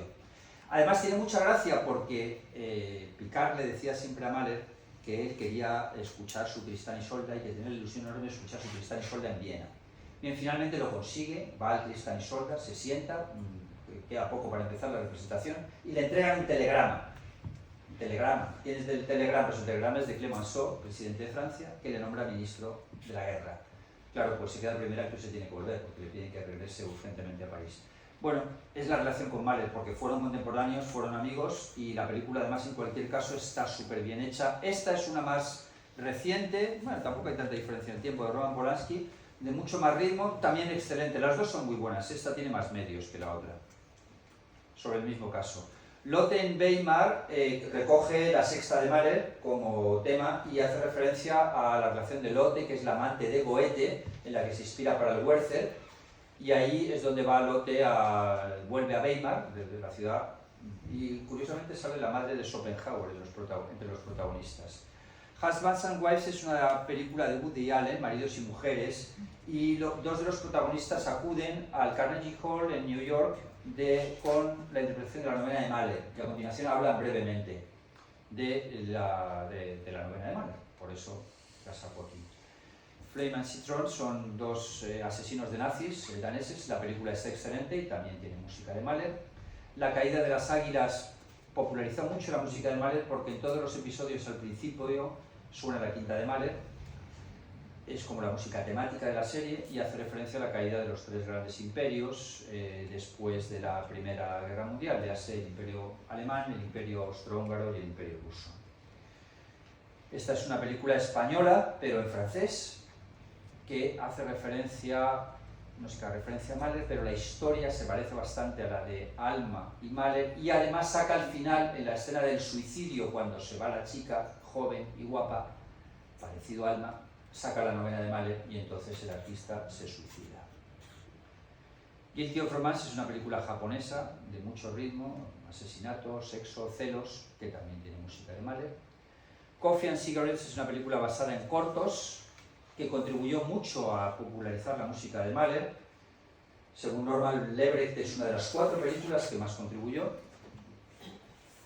Children of Man es una película que a mí me encanta, me gusta muchísimo, y la música de Mahler no puede estar más clavada porque hace referencia a una fantasía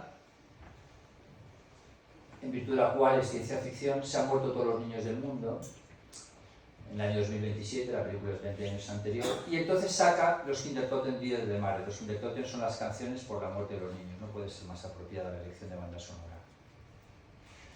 Hamlet utiliza también en parte la música de Mahler, aunque fundamentalmente el poema sinfónico Hamlet de Tchaikovsky es una adaptación moderna en Nueva York de Hamlet, pero muy bien hecha, porque sea moderna no significa que esté mal, tiene cortes, porque Hamlet en sí dura 4 horas, pero está súper bien hecha.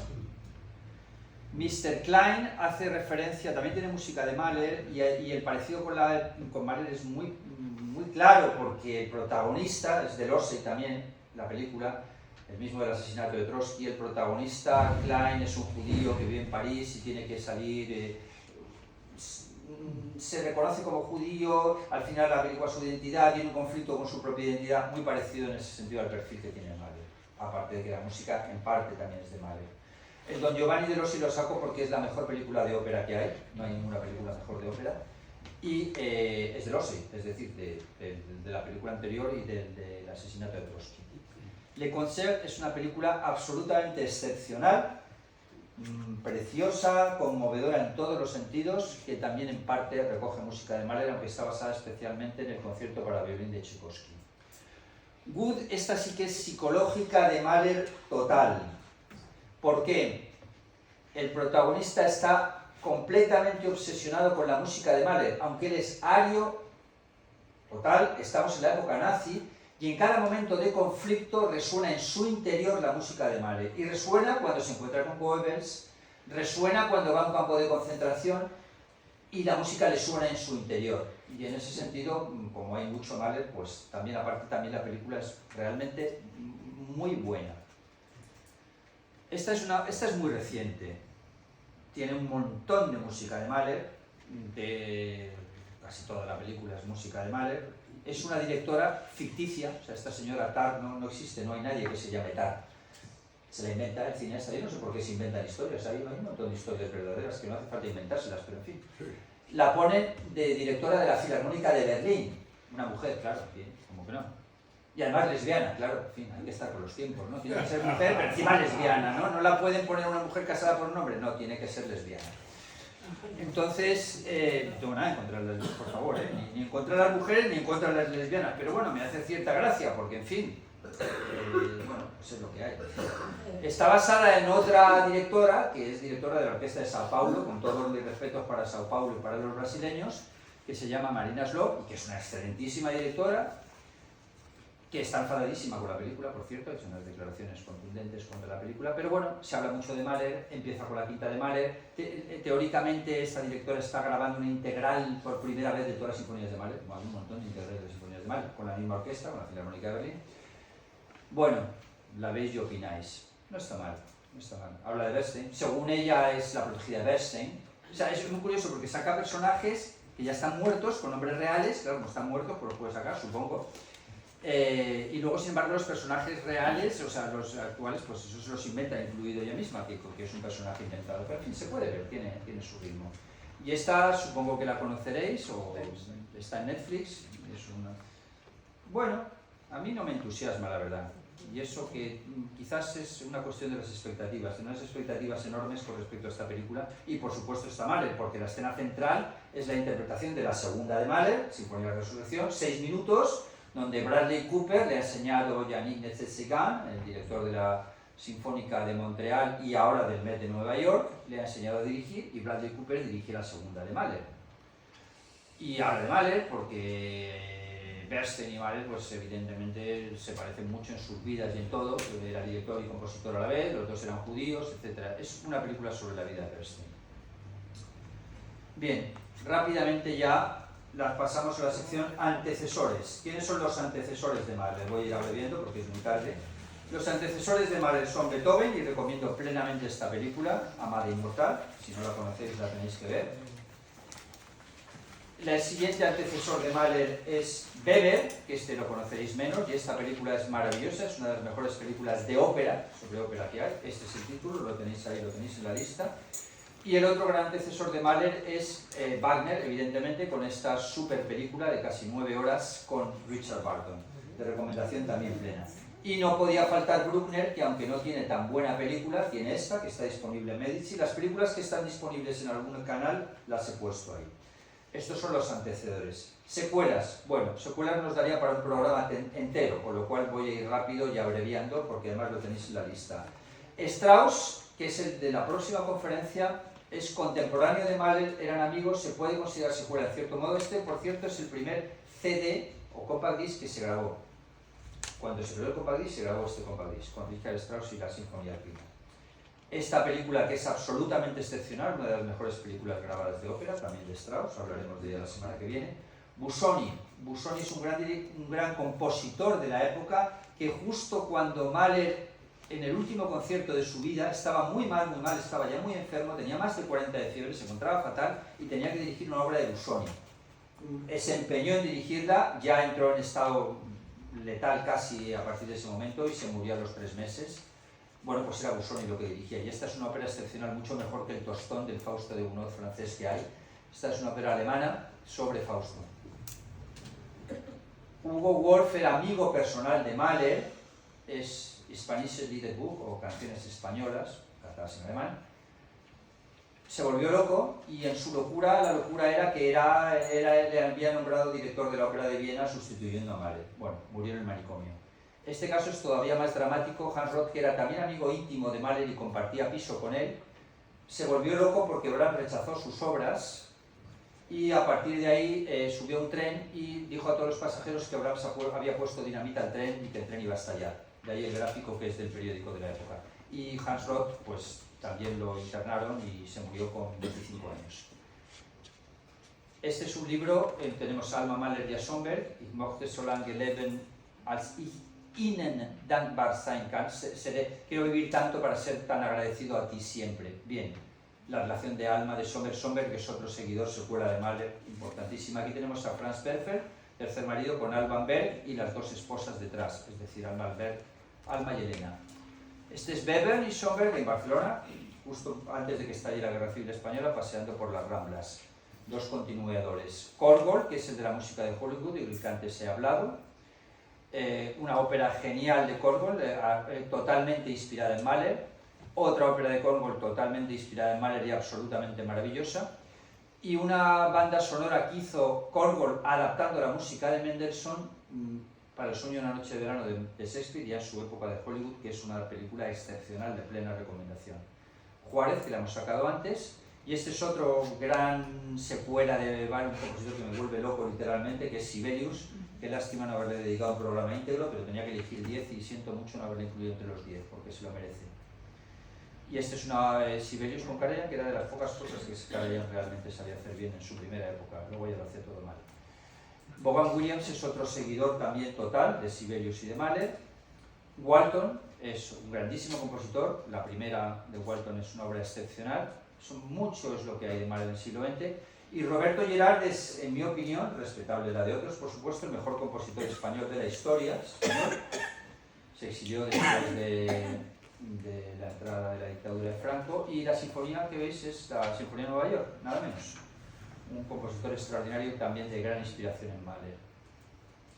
Tippett me encanta, es uno de mis compositores favoritos. Aquí está Consorti, con la orquesta de Chicago La Cuarta. Esta es una película excepcional sobre Sostakovich, con Ben Kingsley, nada menos que en el rol principal de Sostakovich, es el actor de Gandhi. Y bien, Sostakovich y Mahler, la afinidad es total. Sostakovich inspira en Mahler, claro, es muy posterior. Sostakovich muere en 1976. Bernstein, que es todavía más posterior. Esta es una ópera soberbia absolutamente de Bernstein, basada en una obra francesa, además en Voltaire, Candide de Voltaire. Y aquí tenemos una obra excepcional también de Bernstein, la primera sinfonía y la segunda. Por cierto, la segunda se llama La Edad de la Ansiedad, muy adecuado, con la Orquesta de Israel, y la inspiración mahleriana también es total. Y la Misa de Bernstein, que a mí no me acaba de convencer del todo porque mete elementos de rock también y jazz, que eso me gusta bastante menos, pero es una obra interesantísima. Y además una directora mujer, aquí la tenemos, a Marina Slok, la de la película en la que se inspira Tar. Bien, y cierro, y voy a ser muy breve porque es muy tarde, la obra de Mahler. Primera obra significativa es una adaptación de Weber. Weber es uno de los grandes compositores románticos alemanes y adapta de los Tres Pintos. Esta es la primera obra que lleva Mahler a la fama. A continuación tenemos este disco que son las canciones para el niño, la muerte de los niños, Kinder Toten Lieder, que justo además está con Wagner, Wessendorf, que era el amante de Wagner, Matilde Wessendorf, y con Wolf, Hugo Wolf, el que hemos hablado ahora mismo, que se volvió loco. La primera sinfonía es una obra extraordinaria que merece conocerse, pero impacta emocionalmente a todo el que la escucha. La segunda todavía más. La tercera también es excepcional, es la sinfonía más larga de la historia de la música, por lo menos de las buenas, dura nada menos que hora y media. La cuarta es muchísimo más tranquila, es una obra muy agradable de escuchar, quizás ideal para aficionarse a la música de Mahler.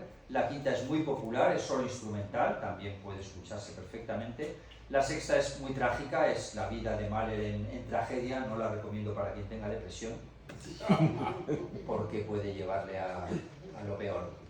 De hecho, tiene 3 golpes del destino la obra, que es primer golpe del destino cuando a Mahler le cesan como director de la Ópera de Viena. Segundo golpe, no está mal el golpe, pero bueno, el segundo es peor, que se muere su hija, y el tercero es bastante peor, que es que le dicen, está usted enfermo del corazón y se va a morir. Ese es peor, porque eso ya no lo cuentas ya.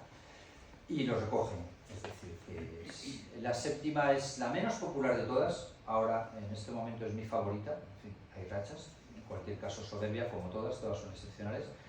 Está inspirada en este cuadro de Rembrandt, que es la Night Watch, o La Ronda de Noche, en castellano sería La Ronda de Noche. Esta es una película buenísima sobre el cuadro de Rembrandt y cómo se elaboró el cuadro, también muy recomendable, lo tenéis todo aquí en el papel.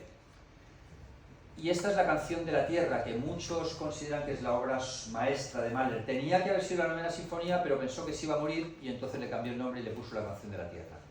Y ya cierro, me voy a secuelas de la Canción de la Tierra, que es la 14 de Sostakovich, inspiradísima. La sexta de Penderecki, que es una sinfonía de 2007, estamos en el siglo XXI, inspiradísima en la Canción de la Tierra. La octava sinfonía de los 1000, porque tiene nada menos que 1000 intérpretes, o 800 o 700, porque son varios coros, absolutamente espectacular. Y la novena, que es una versión buenísima, esta que traigo aquí, el director además estuvo en un campo de concentración. Y por último la 10ª, que no completó y se murió para terminar el primer movimiento. Y cierro, la última imagen es de futuro. Para los que se animen, Festival Mahler en Ámsterdam 2025, con todas las sinfonías de Mahler, una detrás de otra, con las 3 mejores orquestas o 4 mejores orquestas del mundo. Bueno, siento que me haya extendido tanto, el tema daba de sí, creo que ya no hay tiempo para coloquio. Os cito la semana que viene, no, el mes que viene, para Richard Strauss. Y por favor, esto es solo una introducción para que os animéis a escuchar más Mahler, para que veáis alguna de las películas que os he puesto, y que Mahler es un grandísimo compositor y espero que os haya resultado interesante y muchas gracias por venir.